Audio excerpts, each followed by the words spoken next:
Bienvenidas al podcast Ninfas de las Márgenes, un espacio dedicado a la literatura de mujeres y disidencias. Con ustedes, Laura Jaramillo Duque, Vanessa Rojas de la Litera de Amaranta y en edición Andrea Ferro.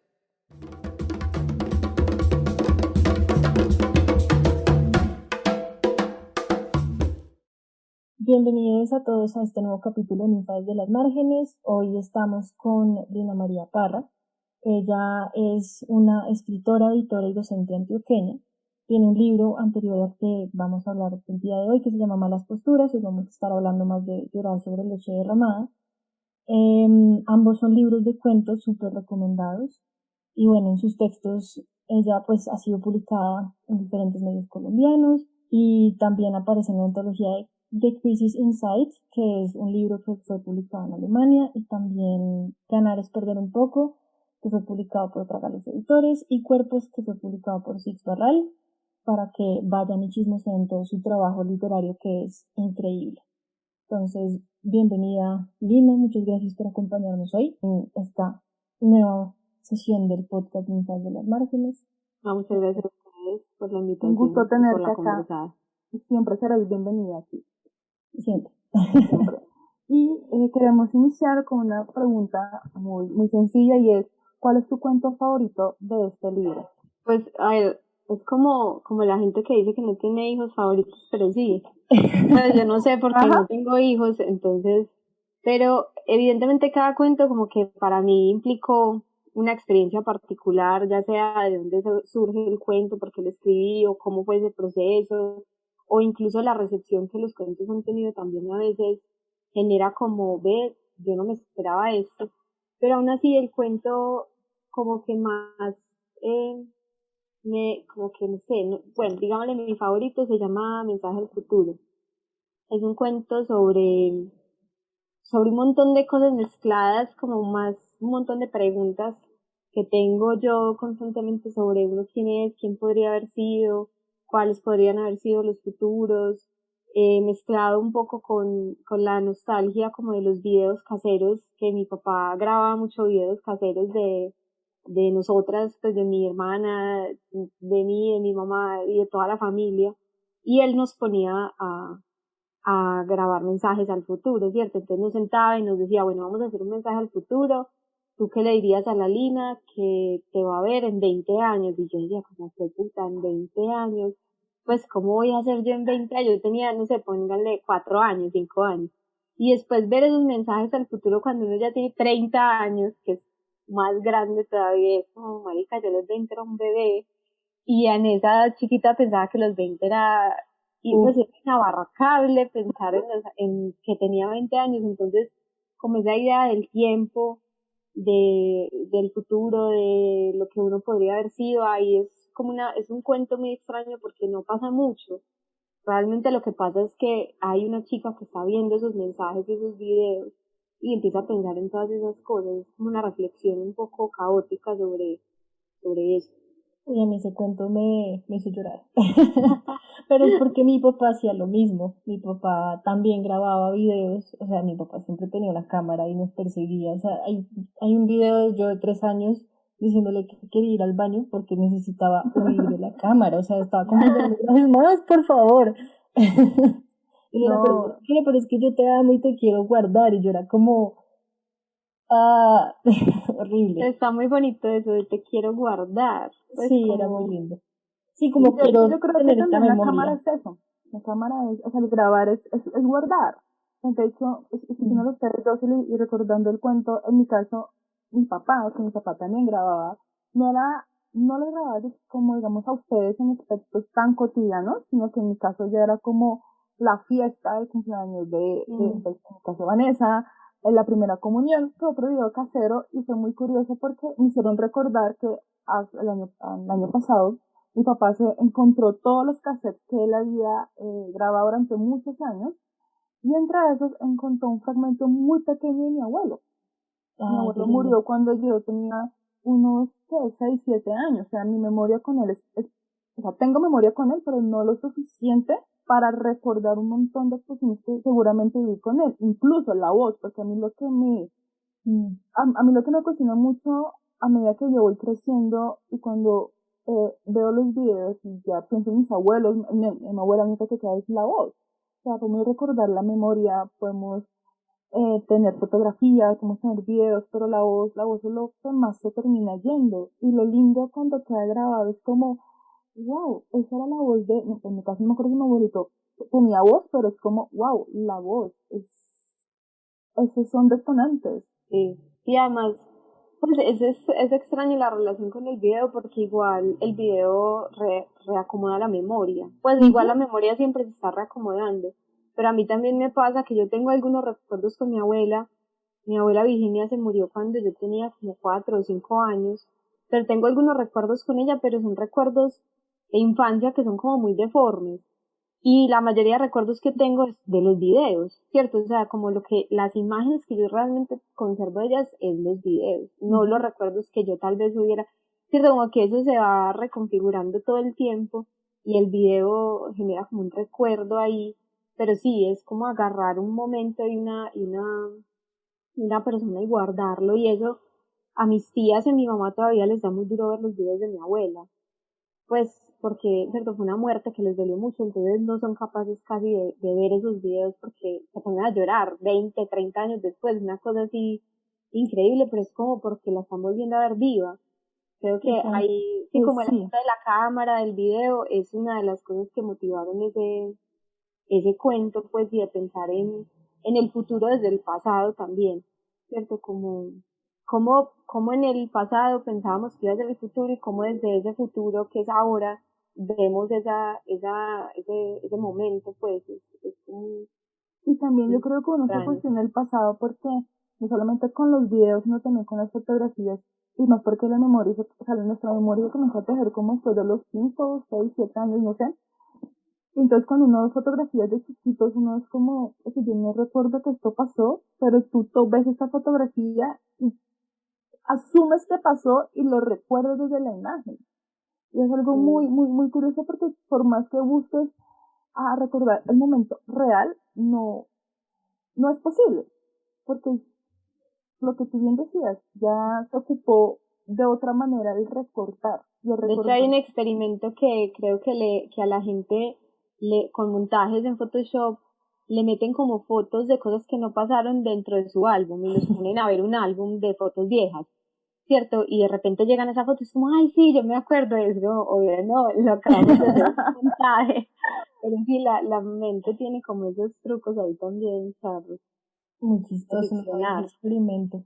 Como de llenar vacíos, literalmente. Exacto. Pues como de ver cómo la memoria, o la mente, perdón, es capaz de crear memorias que no Sí. existen, ¿cierto? Y cómo, porque es un poco también mostrar que la memoria es poco fiel, ¿cierto? Que uno no puede decir a ciencia cierta, sí, es que yo me acuerdo que eso pasó. No, pues la memoria tiene un montón no sé, como de piruetas y de vueltacanelas extrañas y podemos incluso implantar memorias en las personas. Entonces, pues no estoy diciendo acá pues, que no creamos en nada de lo que nos acordamos, pero es interesante cómo se puede como jugar con la memoria de esa manera. Total. Bueno, y pasando un poco más como al macro del libro. Cómo surgió esta serie de cuentos y cómo fue este proceso editorial de decidir como cuál va primero, cuál Una después, curaduría. como, sí, como la curaduría y su orden? Pues llorar sobre leche derramada surge como casi que una continuación lógica de Malas Posturas, que fue mi primer libro de cuentos, ¿cierto? Como que yo todavía estaba en ese espacio mental después de haber, pues no sé si espacio mental, pero tenía todavía un montón de cuentos y de historias que quería sacar, eh, y creo que todavía sigo estando ahí. Hay una cosa que es como un interés mío en la literatura que creo que va a estar, me imagino que un tiempo largo ahí, y es como querer narrar esas historias familiares con las que crecí, pero entender que no puedo narrarlas tal como son porque pues no me interesa, sino que me estoy casi como que reinventando una familia pues como inventándome la historia de una familia, ¿cierto? Pero estoy utilizando mi familia. O sea, los personajes que aparecen ahí son basados en gente de la vida real, pues como en las películas. y muchas veces utilizo los nombres, ¿cierto? Es una cosa que todavía o sea, me parece importante dentro de este proceso que me interesa coger el nombre de la persona. Muy pocas veces cambio el nombre, cierto, ya sea por respeto o porque esa persona no me interesa tanto o porque la voy a barrer y atrapear con esa persona, entonces más bien le cambio el nombre. Pero usualmente conservo los nombres porque como que en mi mente sí es como si estas personas con las que crecí, que conozco, se movieran casi que como, cierto, como unos muñecos fantasmas ahí, van haciendo estas otras cosas que yo estoy narrando. Entonces, eh, los mismos personajes que aparecen en Malas Costuras vuelven a aparecer en Llorar sobre leche derramada de maneras distintas, obviamente, pero está esa voluntad por narrar como unos asuntos familiares. Pero esos asuntos familiares se explotan, pues, y un lector que no sepa que Soledad es mi mamá va a leer un cuento de un personaje que se llama Soledad y ya, ¿cierto? No tiene por qué saber que es mi mamá, es simplemente un asunto como personal mío, como desde la escritura, que quiero como seguir explorando esos personajes que nacieron en mi cabeza a partir de esas historias familiares con las que crecí y que en algún momento quise narrar. Entonces surge de ahí, yo usualmente escribo en libreto, siempre tengo una libreta y voy escribiendo cosas, y, pero soy poco juiciosa, como que todos los días me siento en el computador 3 horas, no, pues no me da el cerebro, o sea, yo ando con la libreta y ando es como cocinando en la cabeza, hasta que un día de alguna manera por alguna cosa me siento y empiezo, pero suele ser un proceso seguido. O sea, como que listo, toda la semana. Se toman las costuras, lo escribí en una Semana Santa, de lunes a jueves santo, porque sabía que el jueves llegaba la familia a la finca. Yo, cierto, estaba como en la finca que era la finca de mis papás, y el jueves santo llegaba toda la familia ya como para pasar el fin de semana de viernes santo, todo eso.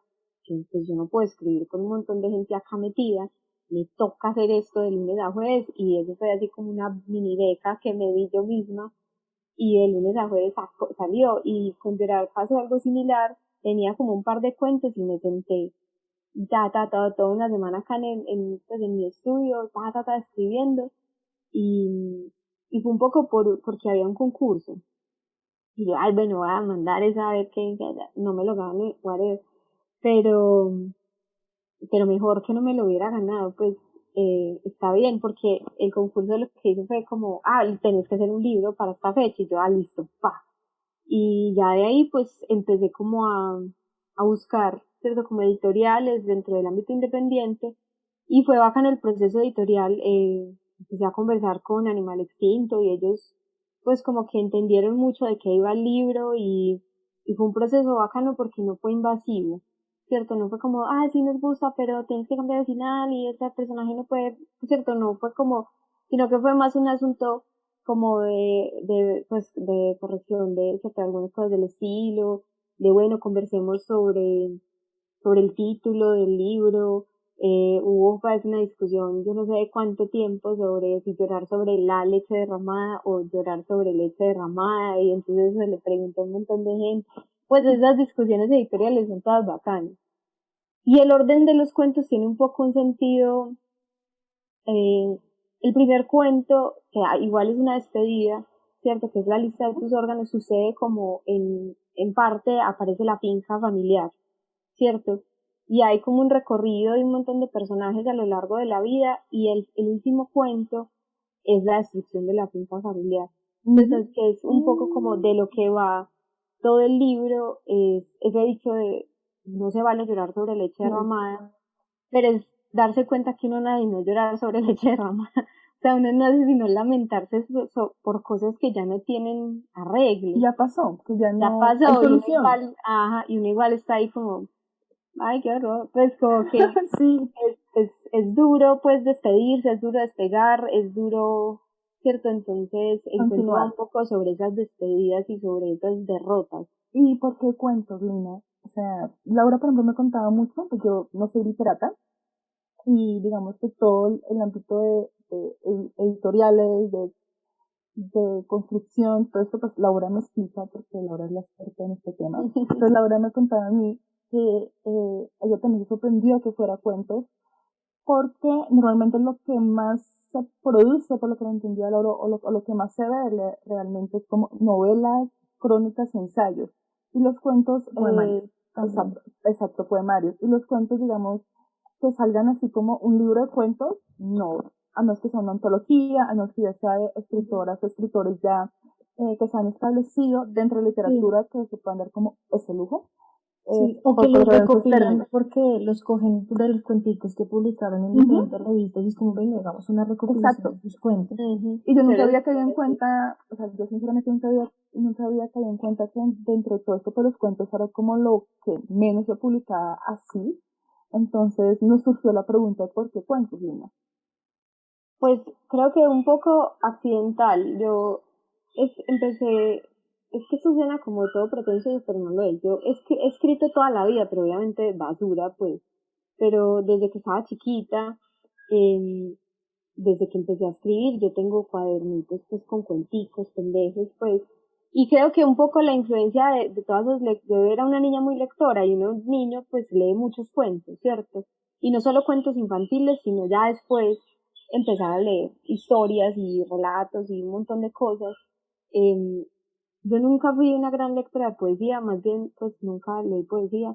Creo que soy demasiado pragmática, no sé, o sea, como que no la entendía, o sea, yo soy demasiado racional, yo no sé qué me pasa, me falta esa neurona, y fue madre, o sea, ahora ya grande es que me he encontrado con la poesía en la editorial que tengo con Santiago Rodas, que es un escritor de aquí en Medellín, pues sí es un gran poeta, me he encontrado con la poesía, hemos publicado poesía, bueno, pero chiquita no, pues como que nunca era como algo que me llamara la atención.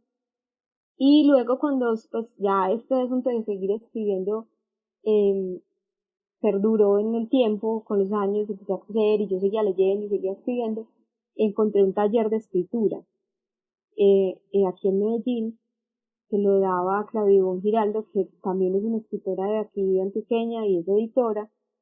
Y el taller, pues la dinámica del taller funciona mejor alrededor del cuento, pues porque es mucho más fácil escribir un cuento, no sé, de 2 páginas y leerlo que, hola, traje mi novela para que la leamos. Entonces, y me funcionaba que era una pelada muy irresponsable, entonces a mí me ponían una tarea y yo la hacía el mismo día que la tenía que entregar. Entonces era mucho más fácil sentarse a escribir un cuento en bombas ahí a las 2 de la tarde para llegar al taller a las 6, que cierto que una cosa más largo aliento, otra. Entonces creo que por un montón de accidentes, pero también fueron accidentes afortunados porque encontré un formato que a mí me parece muy interesante, empecé a leer muchos cuentistas y a entender un poco esa trampa del mundo editorial de pensar que el cuento es como las rueditas de la bicicleta y que cuando ya vos sos un buen escritor le quitas las rueditas y escribes una novela, ¿cierto? Y yo no estoy de acuerdo, o sea, creo que hay dificultad equivalente en ambos retos. O sea, es muy difícil escribir una gran novela larga, compleja, con un montón, no sé, de personajes o de situaciones, o que, cierto, es complicado, pues eso no lo hace uno en 3 días.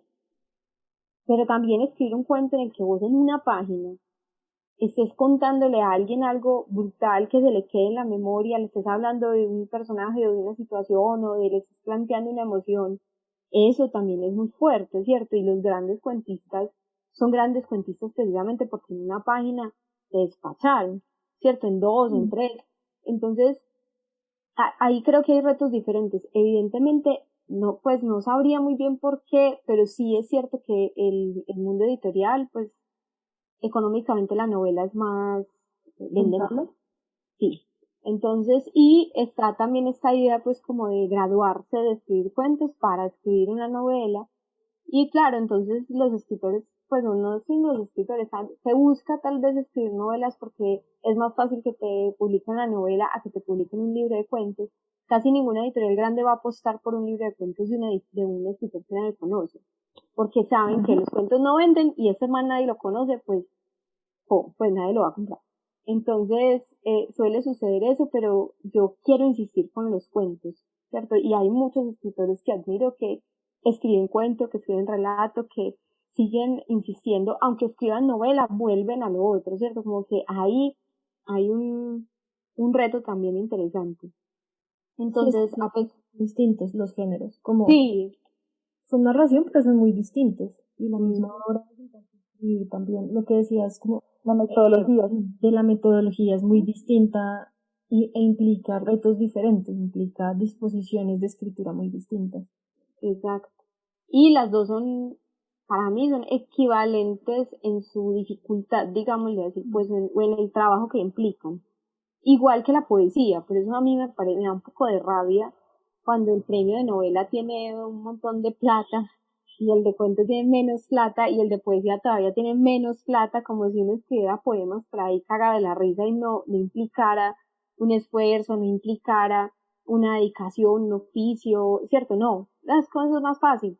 Pues y miren que eso, no estoy diciendo pues que les den la misma plata a todo el mundo, no sé, no importa, yo no me he ganado esos premios ni nada, pero a lo que me refiero es que igual la plata sí dice como, ah, no, es que es más difícil escribir una novela. Y entonces la novela consagra, la novela, los premios de novela son los más importantes. Y a pesar de que yo les había contado pues que en ese momento estoy tratando, está paliando, escribiendo una novela y a ver si algún día surge.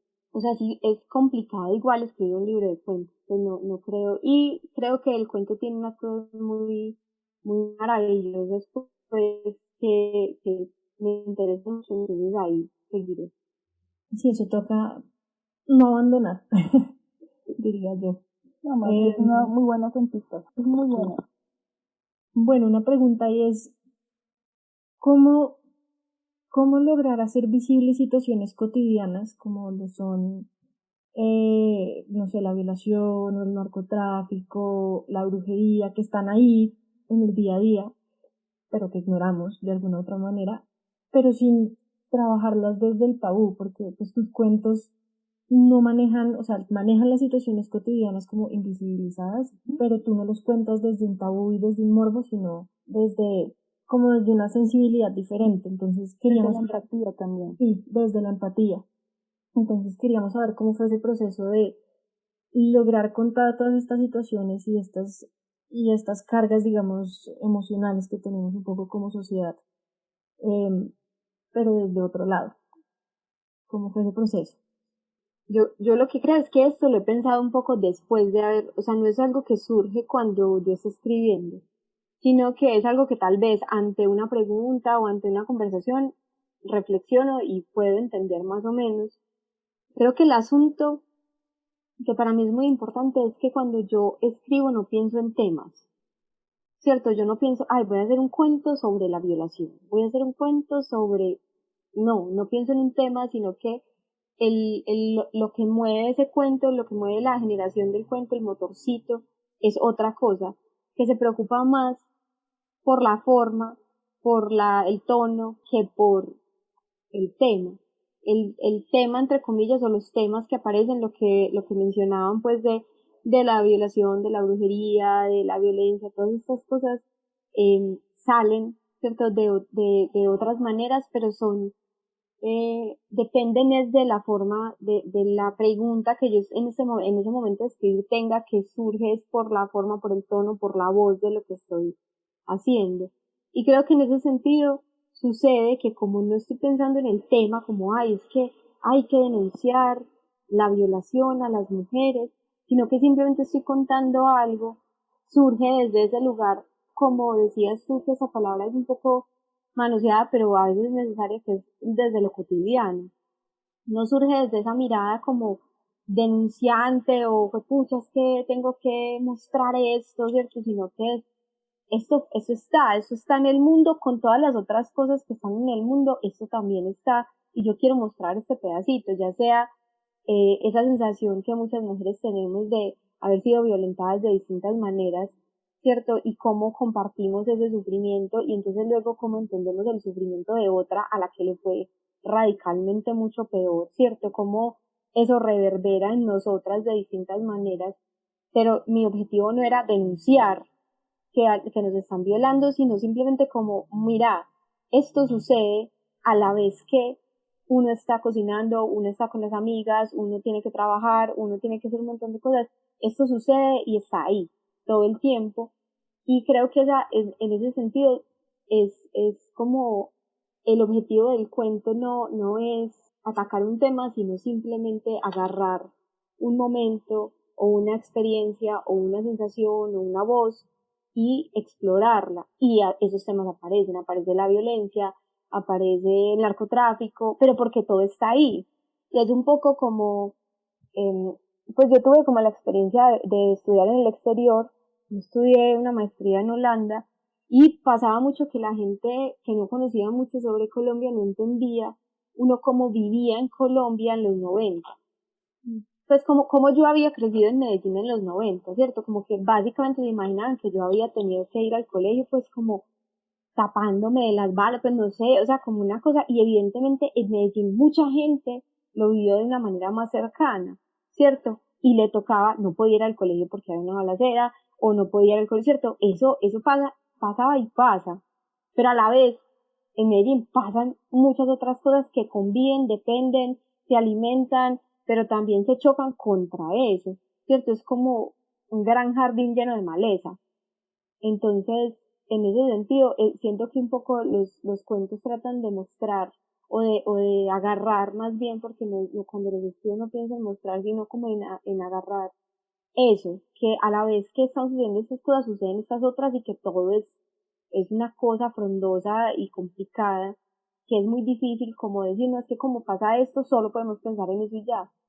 Sí, es que eso, o sea, a mí lo que me deja pensando es como que en sí el proceso está como contando una historia y ya, pero sí es curioso como ya después para nosotras como lectoras repercute de una forma diferente, como que ya lo podemos leer o lo estamos leyendo como con un poco más de trascendentalidad y que a la final, a pesar de estar contando solo una historia, pues es muy bacano ver cómo no está desde el tabú, que era lo que yo te decía ahorita, como es muy chévere porque yo no siento que esté como este misterio ahí de, ay, no, entonces la brujería o la No, sí, violación. es contado, esas secas, es contado Sí, desde la cotidianidad tal cual es, sin cortinillas, sin misterios como decía el agua, sino aceptos.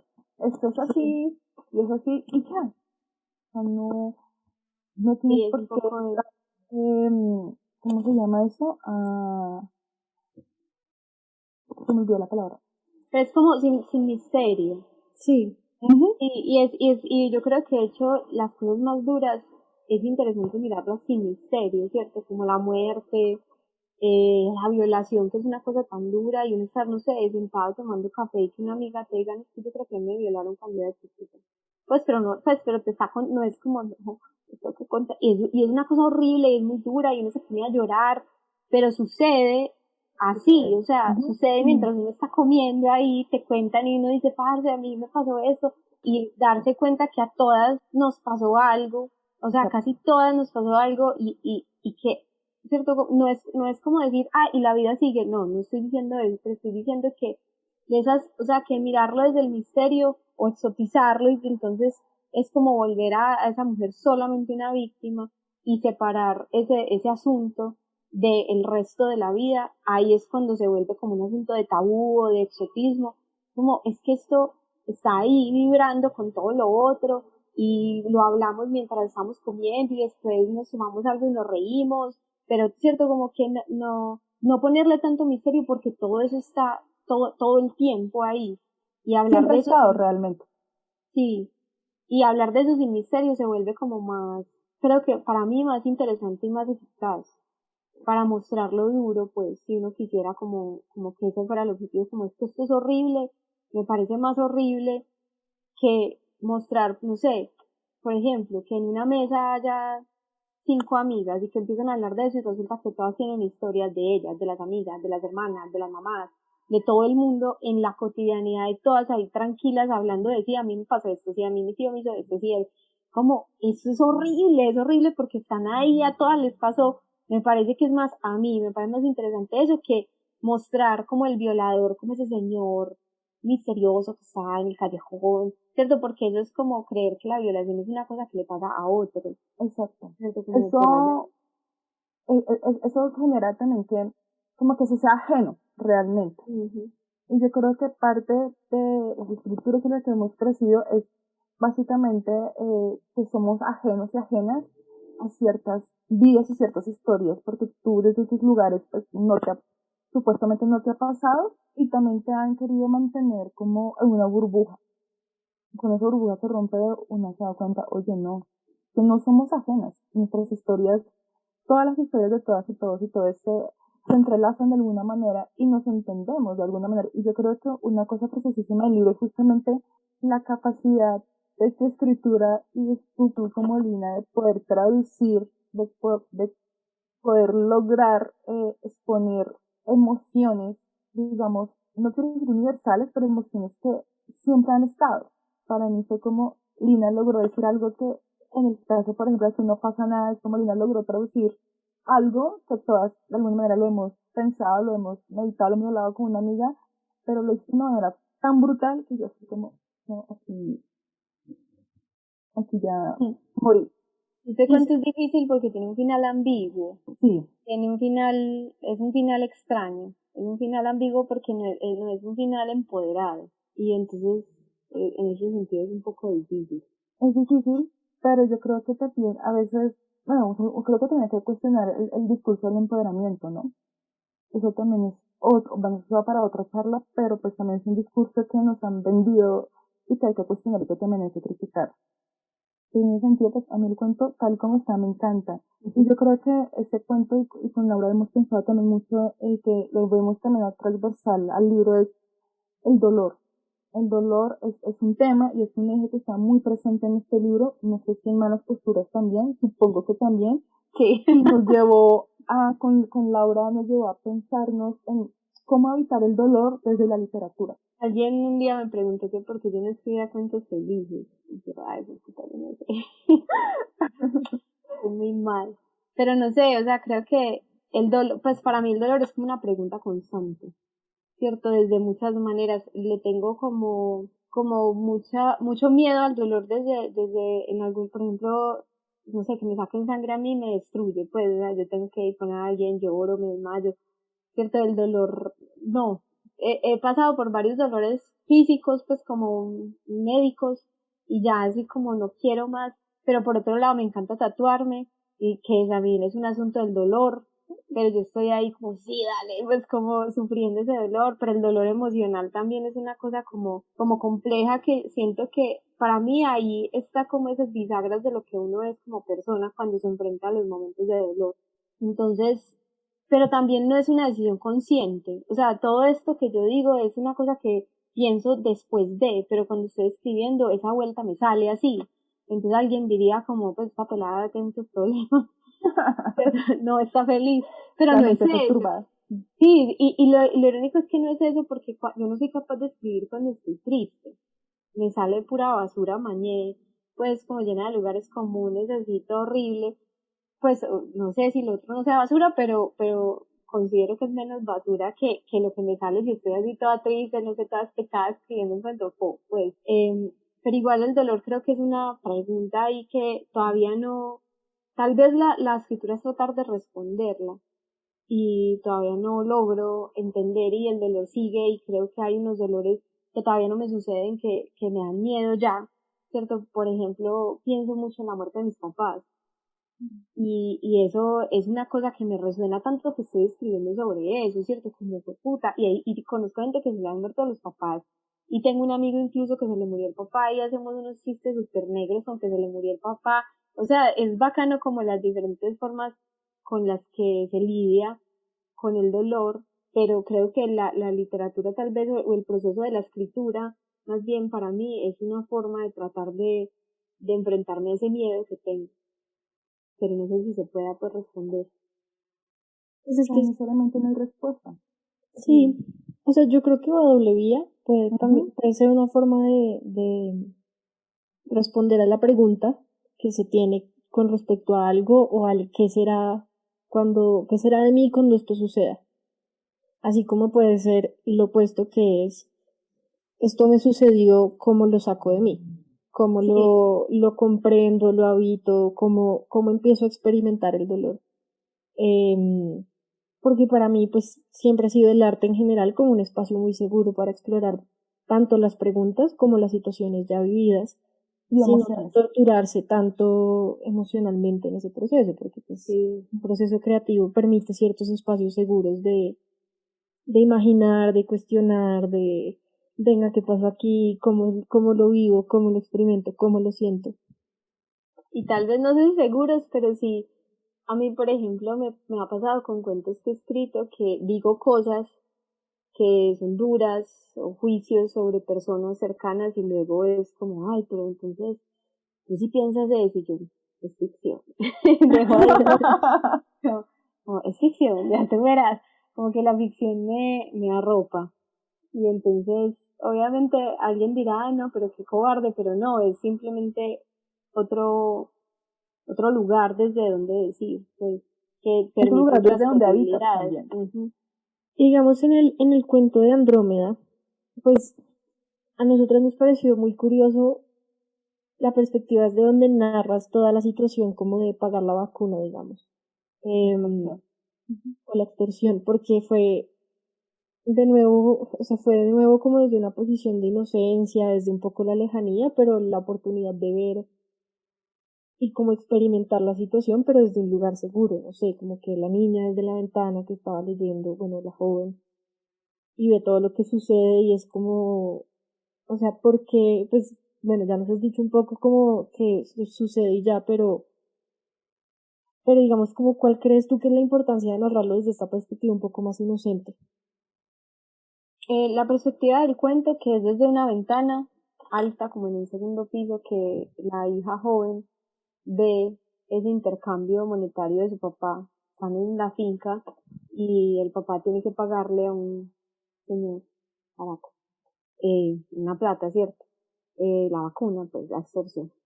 Eh, Surgió un poco, como te decía, no es como un plan, como bueno, esa va a ser la perspectiva porque me sirve para esto y esto, sino que es como una imagen que se me apareció, ¿cierto? Y cuando uno dice eso, suena como todo mágico, como es que se me apareció una imagen y entonces, ¿cierto? Como si la inspiración hubiera llegado.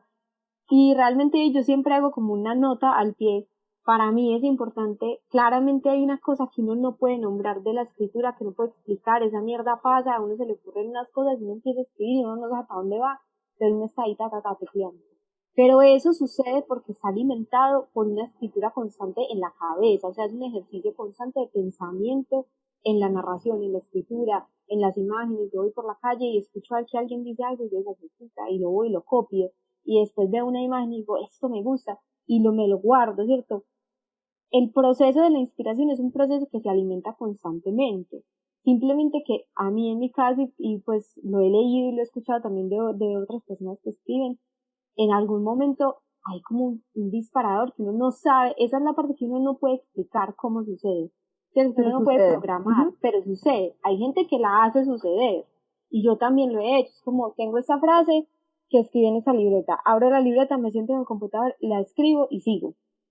Pero yo no sé para dónde voy a seguir, no hice un mapa conceptual, no hice personajes, desarrollo, arco de personaje, no hice nada de eso, yo simplemente voy, hágale.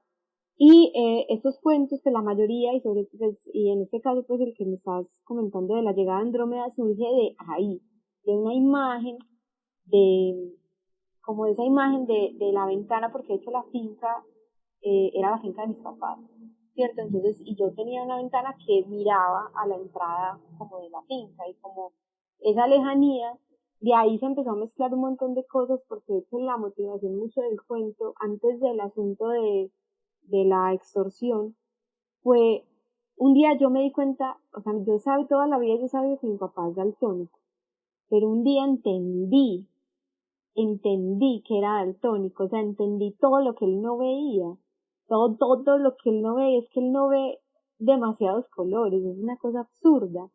Entonces, entendí que mi papá es un gran enamorado del espacio, de la astronomía, y le encanta pues ver las fotos de la NASA, y es como, hija, mira esta foto tan chévere, y ver la foto y luego entender que él no está viendo lo que yo estoy viendo porque él es daltónico y está viendo como un montón de cafés ahí, todos feos, es como, y a él le parece eso increíble y es como, ay no, no estás viendo nada, pues, y como entender eso fue como, ay hijo de puta, pues, Y creo que de ahí esa imagen, sí, como saber eso o entenderlo de esa manera tan fuerte y triste, porque de hecho para mí fue triste entenderlo, es como si una parte, como si se hubiera muerto alguien, fue muy raro, porque fue como, fue puta, mi papá no puede ver el mundo, pues, y no es como que yo diga que mi manera de ver el mundo es la correcta, pero él cree que está viendo unos colores y después, o sea, y en estos días pasó que me dijo, hija, yo no sabía que era tan daltónico,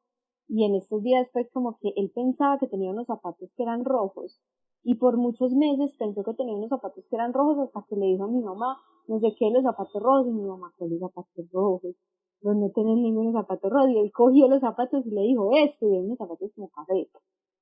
O sea, él no distingue absolutamente nada, es bien como en un mundo de sepia, yo creo, pues es una cosa muy berraca. Entonces, como darme cuenta de eso, empezó a mover esos engranajes de todas esas cosas que les decía, que uno va guardando y va pensando, Ujú. y ese oficio que creo que uno tiene que establecer.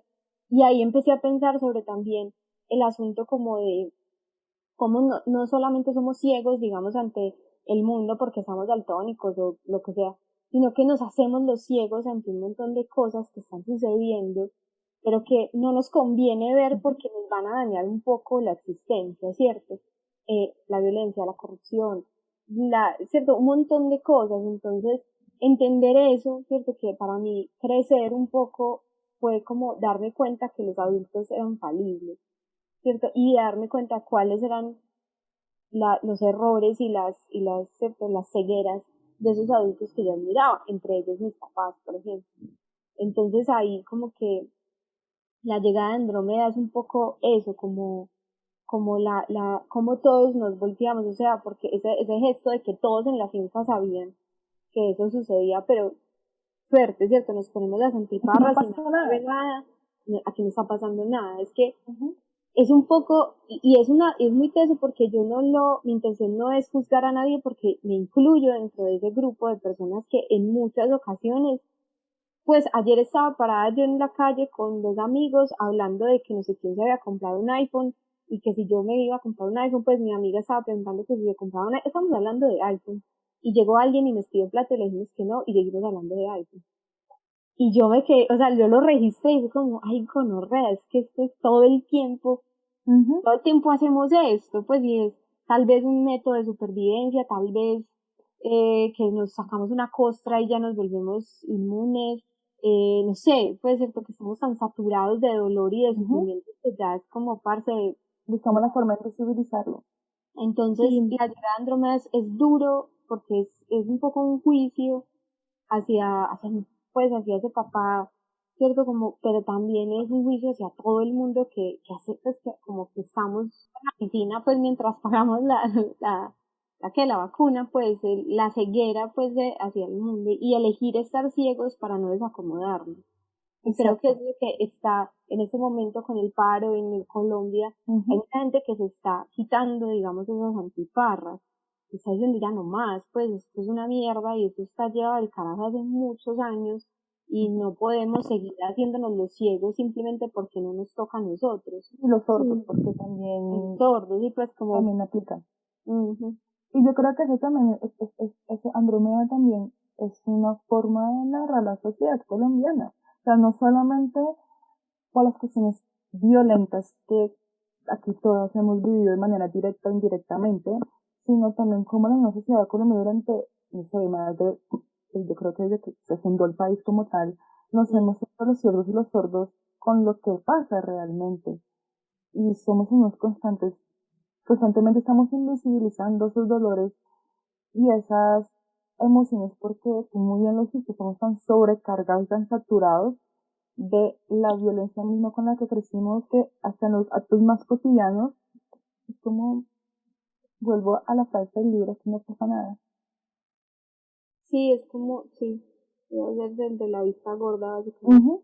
Pero que ahí también hay una violencia y un dolor terrible, pues, creo yo, ¿cierto? Porque igual el cuento también trata de mostrar como esa resignación ante esos, pues que creo que es algo que es difícil hablar porque suena muy derrotado, pero creo que estos cuentos del libro son muy derrotados y muy derrotistas, no sé yo, pero pero, pero siento que también es un sentimiento que existe en muchas personas y es, ¿qué puta, qué hago ante esta maquinaria del horror Ajá. tan grandota que me estripa y yo aquí tratando de que mi familia por lo menos no se muera y entonces, cierto, como que por eso yo tampoco juzgo, no soy capaz como de juzgar horrible a las personas que tal vez en nombre de defender a lo cercano como que tal vez ceden a cosas terribles. Que hay que juzgarlos de una manera, pero entiendo también de dónde surge como esa necesidad como de, bueno,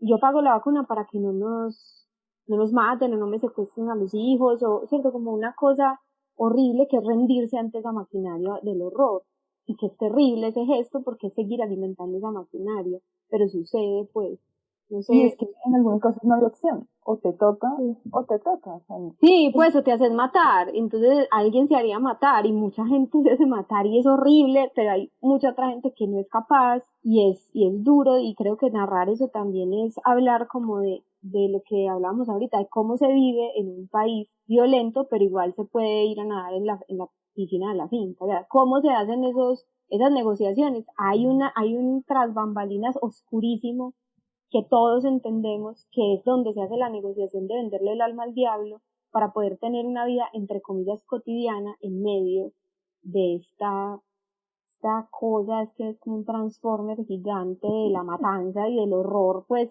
¿cierto? ujú, Sí, Entonces, sí, literal, es como un vivir constante entre la espada y la pared, es como, ¿qué hago? Y se vuelve una cotidianidad muy compleja de sobrellevar. sí, Sí, y ahí sí lo que dices, como que uno es como, pues se hace loco porque qué más, muchas cosas, desde las chiquitas hasta las grandes, porque es difícil. es lo que pasa, por ejemplo, mucho con muchas denuncias de acoso sexual intrafamiliar, en donde se quita la denuncia porque el denunciado es el papá o es el padrastro, ujú. que es el que mantiene la familia. Mm. Entonces, es como, claro, lo denunciamos y nos quedamos sin la fuente de ingresos y entonces nos morimos de hambre. No, hay que quitar la denuncia. Pues y Exacto. es horrible y eso pasa todo el tiempo. Y responde a la misma lógica de, bueno, ¿cómo negocio yo? Que es más peor. Como a O a que, veces en cuestiones que donde no hay, digamos, un sustento económico, pero sí a una cuestión emocional mucho más fuerte. Entonces, es mm, decir, podemos tener todos los privilegios, pero, está el hermano que abusa de la hermana. Y el papá, ¿no? Es que es el hombre, es mi hijo, yo no puedo desligarme, no te puedo creer porque él tiene un espacio importante también dentro de.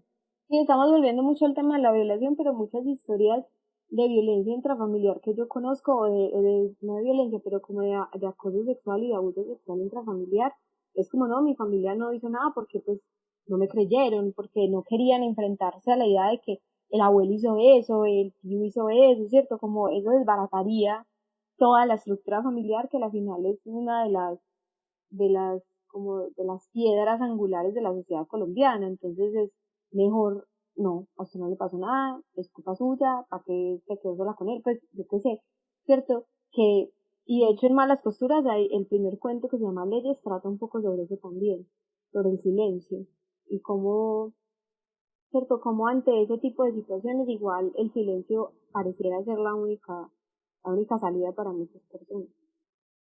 Ujú. Total, total, total.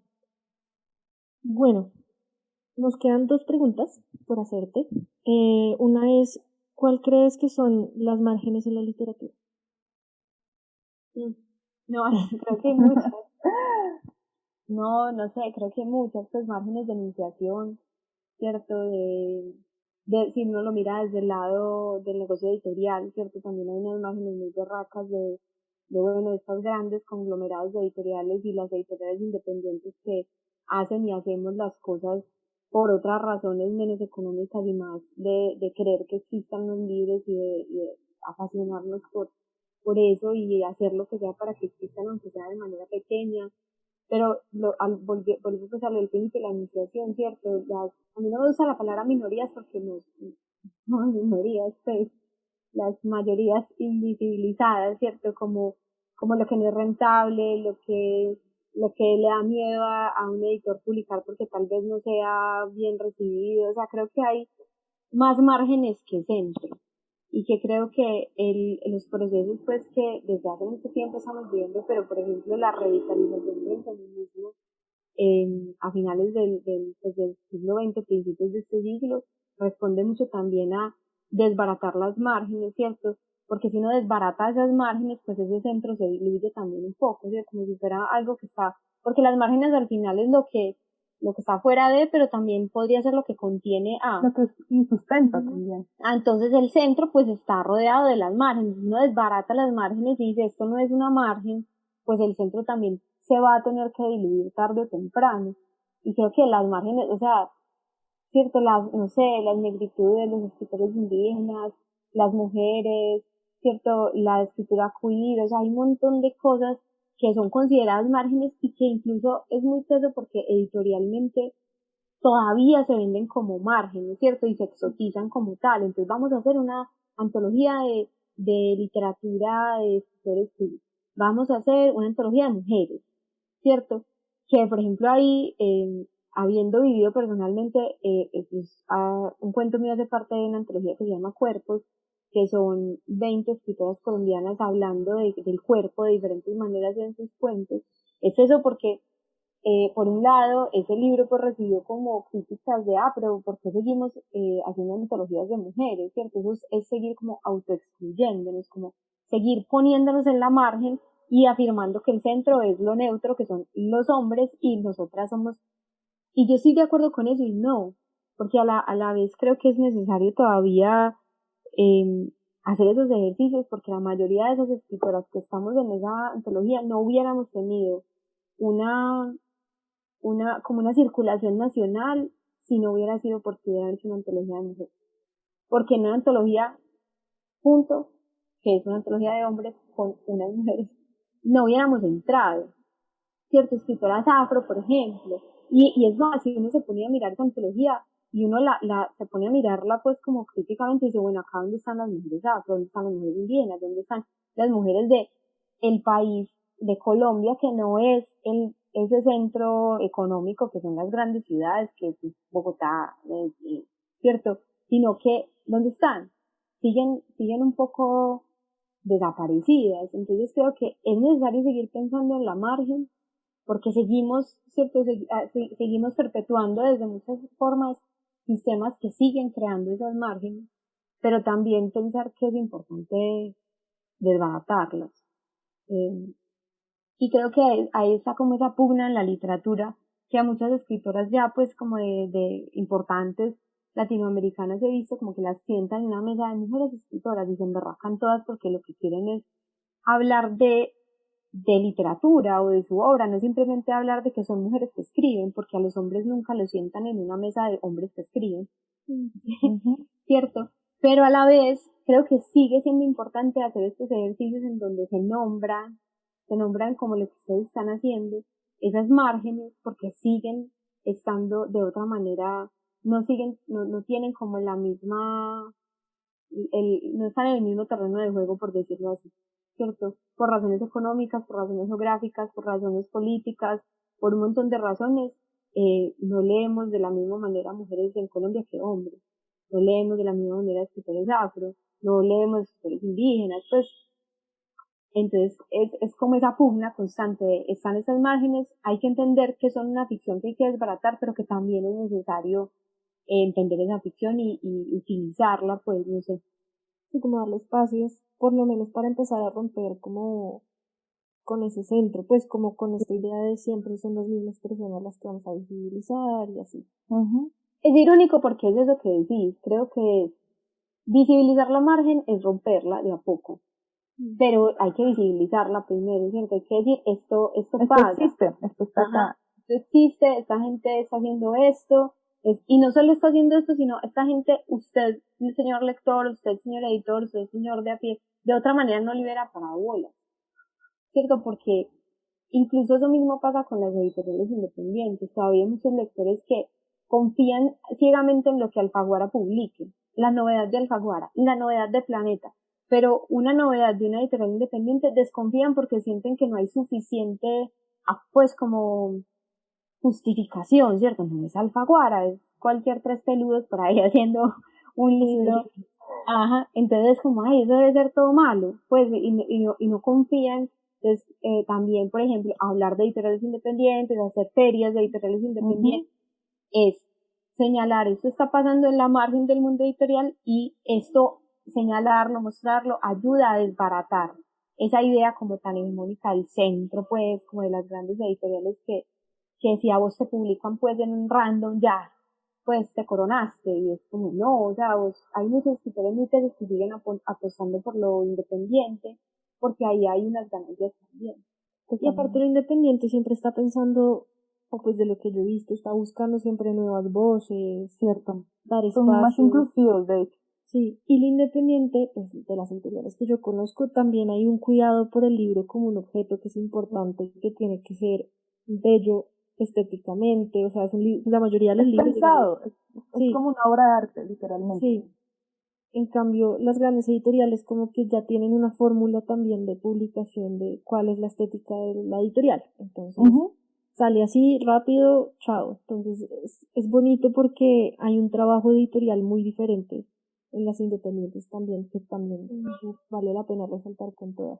Sí, eso es, y yo no estoy hablando mal de las grandes editoriales, o sea, publicar en una gran editorial tiene unas ventajas, ¿cierto? Alcanzas lectores que tal vez de otra manera no hubieras podido alcanzar si estás en una editorial independiente, a pesar de que las editoriales independientes están poniendo las pilas y están haciendo audiolibros, por ejemplo, Llorar sobre leche derramada es un audiolibro, ¿cierto? Entonces ahí eso es bacano porque tal vez una persona, no sé, amigos míos que van en Europa que me dicen, ay, yo cómo me lo leo, y yo pues no te lo puedes leer, pero te lo puedes escuchar, ¿cierto? Pero no, a lo que iba era que a pesar pues de que las editoriales independientes están sacando libros digitales, que lo que les contaba ahora es que Malas Costuras ya es un ebook también, entonces otras personas de otros lados también se lo pueden leer.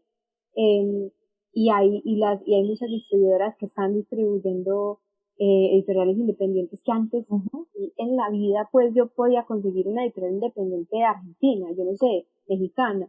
Ahora sí, sigue siendo también importante para los escritores como dentro de su oficio, de su carrera, que lo publique una gran editorial porque también tiene sus ventajas. Yo no estoy hablando mal de las grandes editoriales, creo que cumplen papeles diferentes, que cada vez más lo independiente cumple un papel de lo que ustedes decían, los libros tienen otra intención, además tienen mucha más capacidad de tomar riesgos por escritores jóvenes que no han publicado nunca, ¿cierto?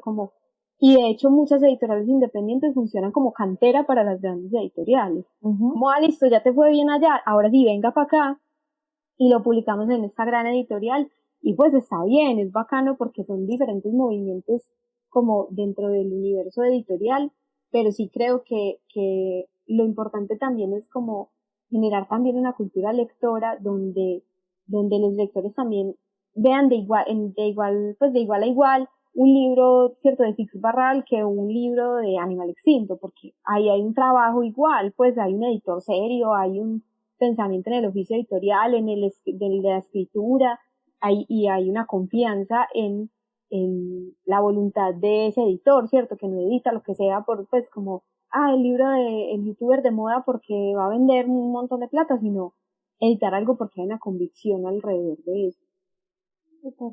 Total. Y tenemos una última pregunta que si la quieres responder bien porque nos contaste previamente y es cuáles son tus futuros proyectos. Pues no, lo que les dije ahorita, pues que ya lo mencioné un poco, estoy pues escribiendo una novela, pero pues Ahí vas. Una novela vamos a ver. que solamente nosotros tenemos el preview. Pero, o sea, creo que la escritura es algo que siempre está pues para mí, pues por ahora no he sentido que lo tengo que dejar, que en ese momento, pues desde hace muchos años yo tengo una editorial independiente, hablando con todo eso, se llama Atarraya Editores, y estamos también trabajando en un libro de Frank Baez, que es un poeta, pues, no sé si ustedes lo conocen, pero pues Frank es muy teso. Estamos, pues, con Atarraya somos una editorial pequeña, entonces siempre, no tenemos como pretensiones de llenarnos de libros, pero sino hacer libros como muy cuidados y bacanos, pues, y que lo que dices ahorita, que el objeto del libro también sea algo interesante, pues como desde todas sus esquinas. Nosotros trabajamos mucho con ilustradores y nos gusta darle como igual cabida a la ilustración que a la escritura, ¿cierto? Como que el ilustrador lo entendemos como un autor en igual medida. Entonces, por ahí pues como eso, pero no, pues creo que tranquila, en mi caso. Yo hago talleres de escritura, entonces me estoy como dedicando a eso porque me gusta mucho enseñar y me gusta mucho conversar y pues ahora creo que con este asunto de lo digital y lo virtual que a lo que nos tiró la pandemia pues obligados, he descubierto que pues hay unas cosas malucas, pero también hay unas posibilidades bacanas como eso, que ustedes y yo estemos hablando a pesar de que no estemos en la misma ciudad, y es lo mismo como poder dar talleres de escritura, talleres de literatura a gente que está en Costa Rica, en Cali, pero como en otros lugares. Eso me ha parecido muy bacano y estoy como, quiero crecer mucho más eso. Y lo que me preguntabas ahorita de la brujería, a mí me obsesiona y estoy montando un curso sobre historia de la brujería. Chévere. Entonces, Oye, qué chévere. ando por Creo ahí. que también te va a gustar mucho Santi, la verdad, Santi. A ver, Sí, te va a súper, encantar. está bien. Ya. Súper, pues nada, muchísimas gracias Lina por este espacio, por tu tiempo, por la apertura de contarnos Por estar acá. nuestras Muchas gracias, preguntas. Lina. Me gustó mucho la conversación. Muchas gracias. Estuvo muy, muy bacano, muy chévere conocerlas y conversar. Y ya sabes que la Ninfas de las Márgenes es tu casa. Siempre que quieras, aquí estarás. Y pues bueno, yo desde ahora y yo creo que Laura también, pues vamos a seguir siempre tu trabajo, no solamente como escritora, sino también con este proyecto tan bonito que tienes de editorial, que me parece súper interesante, y con todos los proyectos que hagas, realmente. Muchas gracias. Muchas gracias. Y bueno, nada, nosotras nos despedimos por ahora con este episodio de Las Ninfas de las Márgenes. Los esperamos el próximo mes con una entrevista que estaremos haciéndole a Shanti Inag, que es una escritora barranquillera súper buena para que vayan investigándola. Estaremos basándonos en su libro Semillas del Muntú. Y bueno, nada, esperamos que se hayan gustado este capítulo. Tiki bow, tiki bow, tiki bow, tiki bow, tiki bow, wow wow wow wow.